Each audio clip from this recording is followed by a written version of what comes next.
नमस्कार दोस्तों, स्वागत है आपका मेरे YouTube चैनल साहित्य की धारा में। तो दोस्तों, आज की ये वीडियो है रश्मि रथी। रश्मि रथी जो कि हमारे नेट के सिलेबस में लगी है, जो कि रामधारी सिंह दिनकर की प्रसिद्ध रचना है।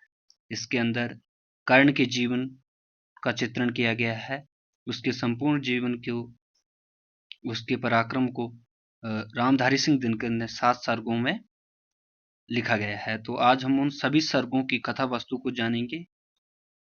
जैसे कि मैंने बहुत सारी वीडियो देखी जिसके अंदर रश्मि रथी का जिक्र बहुत ही कम आया यूट्यूब पे, तो इसलिए मैंने रश्मि रथी के ऊपर क्लास लेना जरूरी समझा।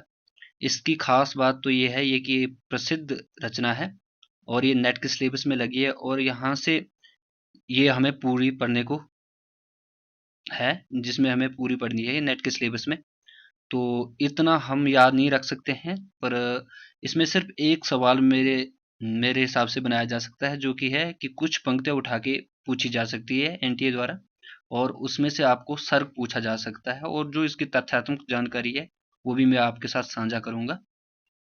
तो आइए शुरू करते हैं। इसके सर्गबद्ध जो 7 सर्ग है उनकी सर्ग बाई सर्ग कथा वस्तु में आपको बताता हूँ, और आप उसको आसानी से जब नेट में एग्जाम में कोई पंक्ति उठाई जाई होगी तो आप आसानी से पकड़ लेंगे कि ये किस सर्ग से पूछी गई है।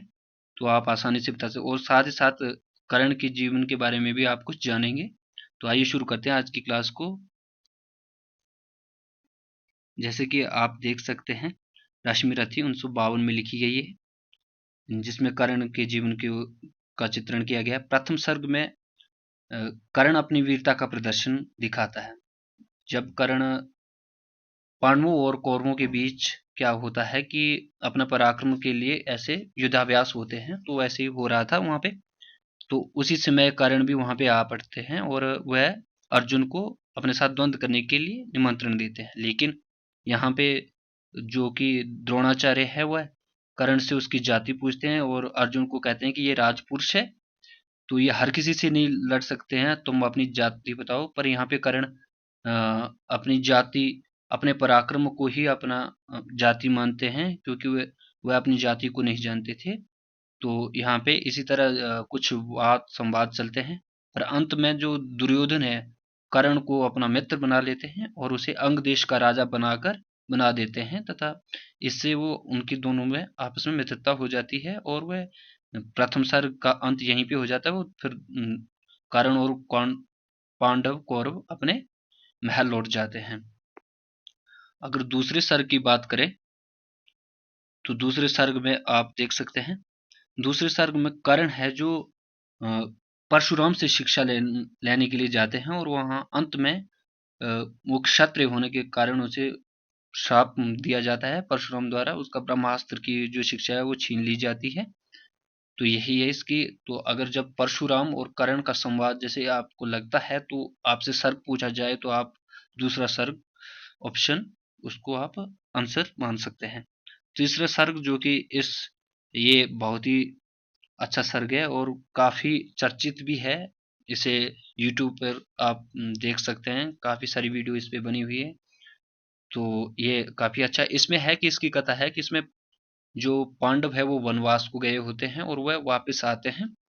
तो वह दुर्योधन से अपना साम्राज्य मांगते हैं कौरवों से, पर वह देते नहीं है। फिर जो कृष्ण है पांडवों की तरफ से वहां अपने मैत्री का संदेशा लेकर जाते हैं कि हम युद्ध नहीं चाहते हैं, अगर तुम पूरा साम्राज्य नहीं देना चाहते हो तो सिर्फ 5 ग्राम दे दो। जैसे उसमें में है भी कि मैं कुछ पंक्ति आपको सुनाता हूँ कि हो गया पूर्ण अज्ञातवास, पांडव लौटे वन से साहस, पावक में कनक सदृश है तप कर, वीरत्व लिए कुछ और प्रखर, नस नस में तेज प्रवाह लिए एक नया उत्साह लिए, सच है विपत्ति जब आती है कायर को दहलाती है, शूरमा नहीं विचलित होते क्षण एक नहीं धीरज होते। तो ये काफी प्रसिद्ध सर्ग है और काफी अच्छा है, जिसे मैंने पढ़ा है। मैंने पूरी रश्मि रथी पढ़ी है, और इसीलिए मैं उसको सर्ग बाई सर्ग आपको कथा वस्तु इसलिए बता रहा हूँ क्योंकि एनटीए कहीं से भी क्वेश्चन पूछ सकता है। इसलिए मैं आपको इसको सरल शब्दों में और कम शब्दों में आपको पूरी कथा वस्तु का ज्ञान आपके समक्ष रख रहा हूँ।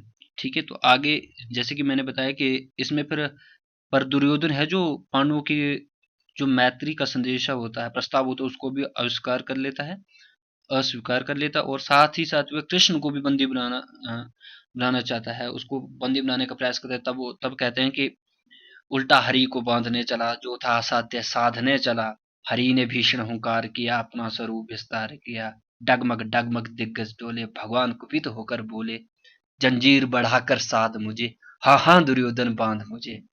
आप पढ़ेंगे तो आपके अंदर भी एक वीर रस उस उत्पन्न हो जाएगा, इसलिए आप जरूर पढ़ें। अगर आप संपूर्ण रचना नहीं पढ़ सके तो तीसरा सर्ग जरूर पढ़ें। अगर हम चौथे चौथे सर्ग के ऊपर बात करें हैं तो वो है, चौथे सर्ग की कथा वस्तु है कि इसमें कर्ण, जैसे कि आप जानते हैं कि कर्ण सबसे बड़ा दानवीर माना जाते हैं संसार में, तो इसकी दानवीरता को यहाँ पे दिखाया गया है। जो इंद्र भगवान है वो कवच कुंडल मांगने के लिए धरती पर आते हैं और कर्ण उसे दान में देते हैं, और साथ ही साथ जो तीसरा सर्ग है उसमें, तीसरे सर्ग के अंत में जो है श्री कृष्ण कर्ण को समझाते भी हैं कि तुम दुर्योधन का साथ छोड़ दो, ठीक है, पर यह नहीं छोड़ते, अपने मित्र का सहयोग करते हैं।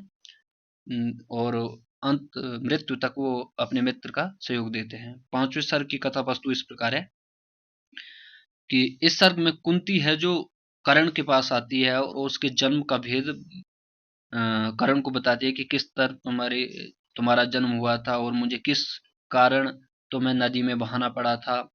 तो वह बताती है और कहती है कि तुम युद्ध मत करो, तुम दुर्योधन का साथ छोड़ दो, कौरवों का साथ छोड़ दो, ये युद्ध अनायास ही रुक जाएगा।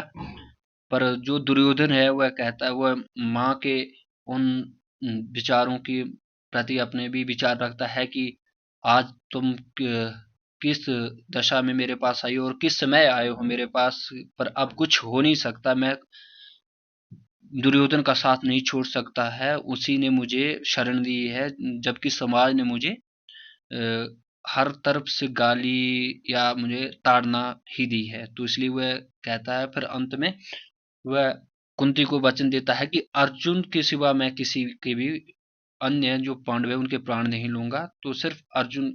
और ये अंत में जो अंतिम इनका सर्ग आएगा उसमें आप देखेंगे कि जो कर्ण है बाकी सब पांडवों को बंदी बनाकर भी वो छोड़ देता है, उनके प्राणों को बख्श देता है। तो ये है इसके पांचवें सर्ग की कथा। और जो, जैसे कि ये एक पंक्ति है, जब नाश मनुज पर छाता है, पहले विवेक मर जाता है, ये भी इन्हीं की पंक्ति है और इसी में है, आप देख सकते हैं।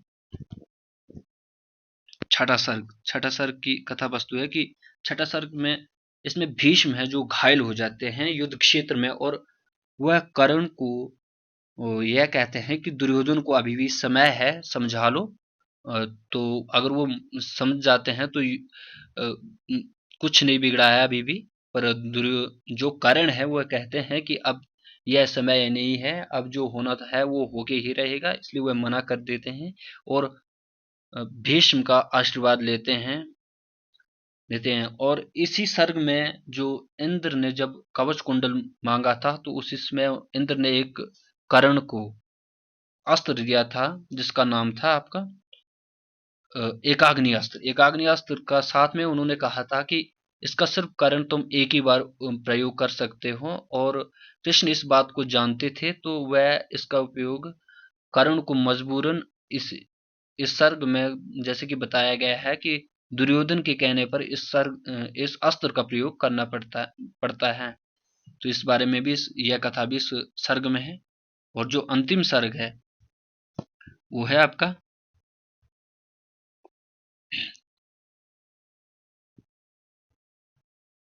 सातवां सर्ग।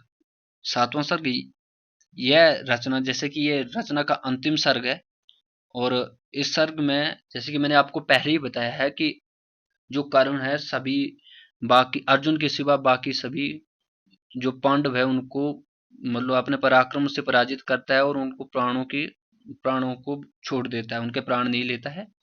तो इसी में जैसे कि इसमें कथा वस्तु ऐसी है, तो जिसमें कर्ण और अर्जुन अपना अपना पराक्रम इस सर्ग में दिखाते हैं। इसमें कृष्ण और कर्ण के बीच संवाद भी होता है सत्कर्म के, कि कौरवों ने किस तरह से धर्म को छोड़ा और पांडवों ने किस तरह धर्म की नीति को छोड़ा, इस तरह के होती है, चर्चा होती है।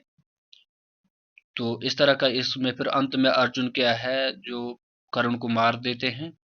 और यहाँ पे कर्ण एक ऐसा पराक्रमी योद्धा था जिसके साथ हमेशा नीति ने अपनी ही चाल चली है, जैसे कि आप समझे, क्योंकि ये इतना एक पराक्रम योद्धा था जिसको नीति ने हर तरफ से ताड़ना ही दी है। तो ये थी आज की क्लास, और आशा करता हूँ कि आपको ये वीडियो अच्छी लगी होगी। अगर अच्छी लगी है तो मेरे चैनल को सब्सक्राइब करें, लाइक करें, शेयर करें और मेरे साथ जुड़े रहें, क्योंकि मैं आगे नेट की तैयारी भी इसी चैनल पर कराऊंगा। अपने पर्सनल नोट्स भी आपको शेयर करूंगा, तो आप मेरे साथ जुड़े रहें और विश्वास बनाए रखें। फिर मिलते हैं एक दूसरी वीडियो के साथ, तब तक के लिए धन्यवाद।